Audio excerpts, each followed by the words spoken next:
শরীরটা বিশেষ ভালো নেই, ভাবছেন কি খাওয়া যায় যেটা খুব বেশি টাইমও লাগবে না কিন্তু খেতেও ভালো হবে।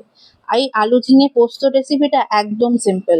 আমি এখানে ঝিঙেটাকে লম্বা লম্বা করে কেটেছি আর আলুটাকে ডুমো ডুমো করে কেটে ধুয়ে ভালো করে সাইডে রেখে দিয়েছি। একটা মিক্সার জারে পোস্ত নিয়ে ওর মধ্যে প্রথমে ওটাকে শুকনো বেটে তারপরে কাঁচা লঙ্কা আর জল দিয়ে একটা স্মুথ পেস্ট বানিয়ে নিয়েছি।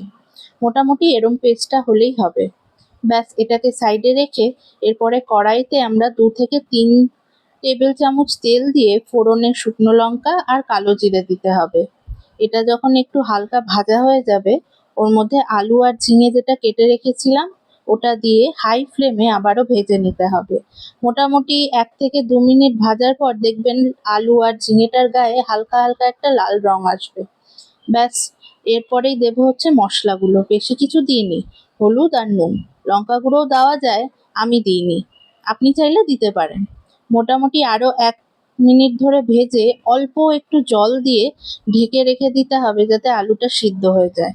আলুটা সিদ্ধ হয়ে গেলে এরপরে আমরা দিয়ে দেব পোস্তর পেস্টটা দিয়ে জলটা ধুয়েও ভালো করে দিয়ে ওর মধ্যে নাড়িয়ে চাড়িয়ে এই সময় নুনটা একটু চেখে দেখে নেবেন।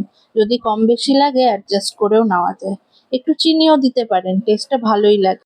সবশেষে হয়ে গেল ঝিঙে আলু পোস্ত রেডি।